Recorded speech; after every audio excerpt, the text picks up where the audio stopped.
27 রোজার রাতে সন্তান ফোন দিয়া বলে, বাবা আমি আগামীকাল রওনা দিলে রাত 2টা-3টায় গিয়া ঢাকায় নামবো, আমি সাহারি তোমাদের সঙ্গেই খাবো।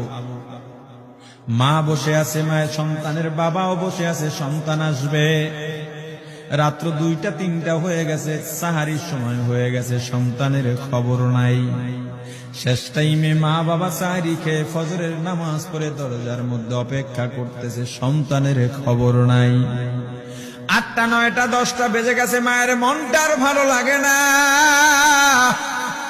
স্বামীকে ডেকে বলে, স্বামীরে আমার সন্তান কই, আমার মনটা ভালো লাগে না, একটা ফোন লাগাও।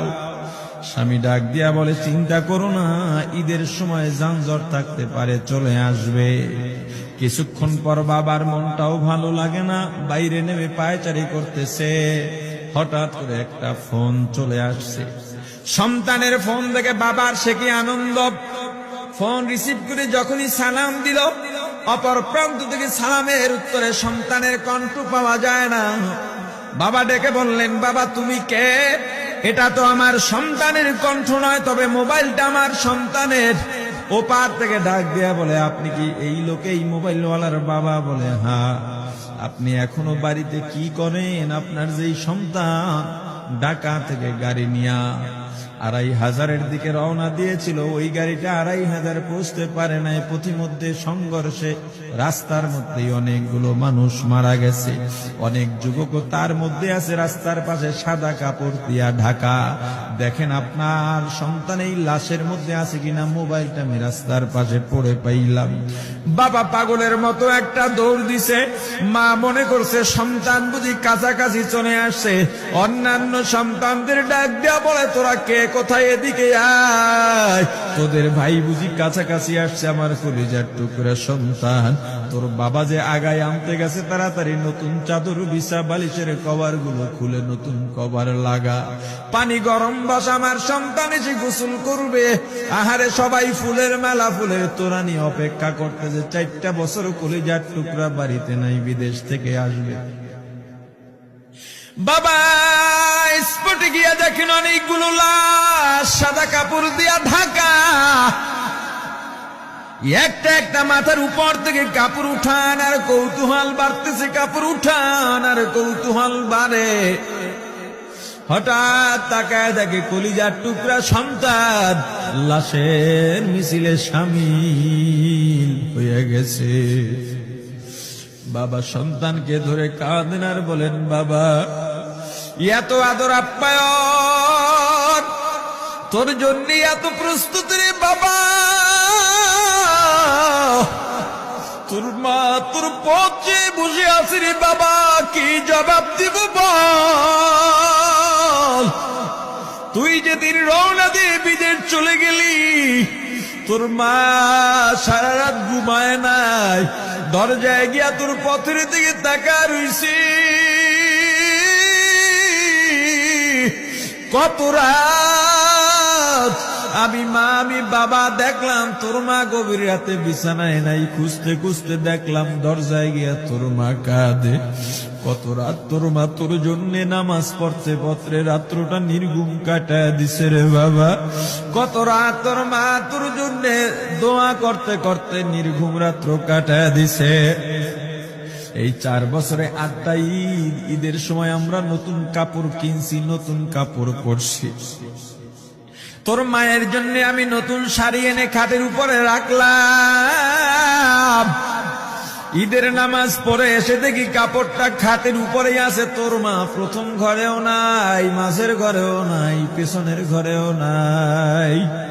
খুঁজতে খুঁজতে গিয়া দেখি তোর মা কিচেন রুমে আছে। ওই নাস্তা নাড়াইতেছে, দুধ নাড়তেছে, দুধ উতলাইয়া পুইরা যাইতেছে, খবর নাই।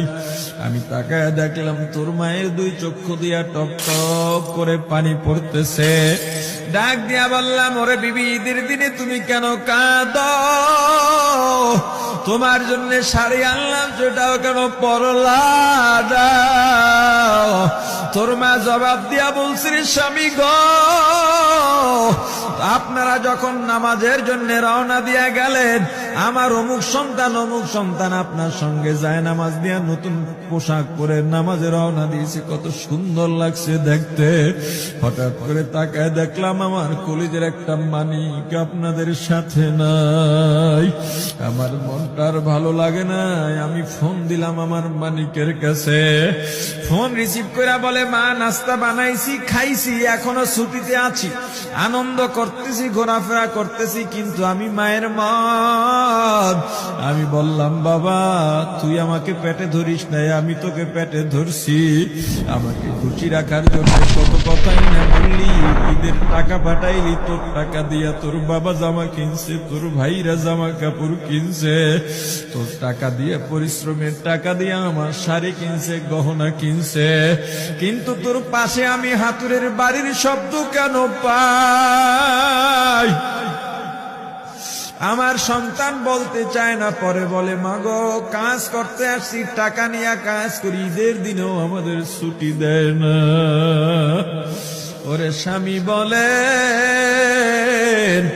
ঈদের দিনেও যেই সন্তান কাজ করে, এই শ্রমের টাকার শাড়ি আমি মা কেমনে পরব রে?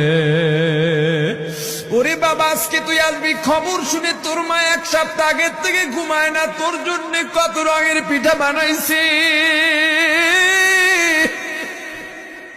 তোর জন্য কত আয়োজন, আমি তোর মাকে কি বলবো বাবা বল। বাবা সন্তানের লাশ অ্যাম্বুলেন্সে উঠে বাড়ির দিকে রওনা দিছে। আহারে বাড়ির কাছাকাছি আসছে, এদিকে মা দরজায় গিয়ে অপেক্ষা করতেছে, গাছের আড়াল দিয়া পথের দিকে তাকায় আছেন। দেখেন একটা গাড়ি আসতেছে, মায়ের সে কি আনন্দ, বাড়ির মধ্যে দৌড় দিছে, তোরা কই তাড়াতাড়ি আয়, ফুলের মালাগুলা নিয়ে আয়, গাড়ি এসে পড়ছে। বাড়ির দরজা দিয়ে যখন অ্যাম্বুলেন্সের হরেন দিয়া ঢুকতেছে, হুইসেল দিয়া ঢুকতেছে, মা একটা চিৎকার দিছে, ওরে এই মরণ গাড়ি আবার বাড়ি কেন, কার কপাল পুরুষে?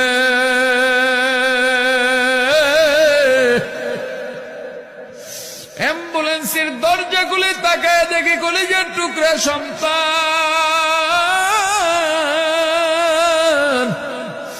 এমন ঘুমাইছে, আর জীবনেও উঠবে না। মা কাঁদেন আর বলেন, ওরে বাবা এটা তোর বিছানা নয়, নতুন চাদর বিছাইছি। বোন কান্দে আর বলে, ভাই আরে তোর জন্য ফুলের মালা পরাইছি, ফুলের মালা বানাইছি, একটু মালা পরাবো। মা ডেকে বলেন, রে সন্তান, 4টা বছর আমি তোর মা ডাক শোনার জন্য অপেক্ষা করছি, তোর জন্য গরম পানি করছিলাম, গোসল করবি, সেই গরম পানি যে তোর জীবনের শেষ গোসল হবে বুঝি নাই। ওরে পর্দালের মাগো, আর কোন ভাষায় বুঝাইলে বুঝবারে মা, দুনিয়ার জীবনটা ক্ষণস্থায়ী, এই দুনিয়ায় নাফরমানি করা যাবে না, এই দুনিয়ায় নাফরমানি করা যাবে না, অহংকার দেখাবার কিচ্ছু নাই, এই দুনিয়া ছেড়ে যাওয়া লাগবে। আল্লাহ এত দয়া করছেন, মায়া করছেন, ওই আল্লাহর সঙ্গে নাফরমানি করো না রে ভাই, ওই আল্লাহর নেয়ামতের অশুকরিয়া করো না, আল্লাহর নেয়ামতের শুকরিয়া আদায় করো, দুনিয়ার সব মোহ ত্যাগ করো, দলের মায়া ত্যাগ করো, দুনিয়ার মায়া ত্যাগ করো। এ আওয়ামী লীগ বিএনপি যারা করো, ক্ষমতায় যারা বারবার যাও, ক্ষমতায় তোমার দল গেলেই তুমি দাপট দেখাও, যুবকরে তোর 2টা পা ধরা লাগলেও পা ধরো রে ভাই, এই ক্ষমতা কিচ্ছু না, দাপট কিচ্ছু না, ওই কিয়ামতের ময়দানের নাজাতের চেয়ে বড় দাপট আর কিচ্ছু নাই। আল্লাহ রক্ত দিছেন, আল্লাহ জীবন দিছেন, আল্লাহর এই রক্ত আর জীবন দুনিয়ার কুফরি পুঁজিবাদী কুফরি গণতন্ত্রের জন্য দিস না, এই রক্ত আল্লাহর জন্য রাখ, এই জীবন আল্লাহর জন্য রাখ। আমার রাসূলের সুন্নাত দিয়া নিজেকে মোড়াইয়া নে, নিজের জীবনটা গড়াইয়া নে, ওই পরকাল হবে তোমার আমার জন্য মহা শান্তির জায়গা।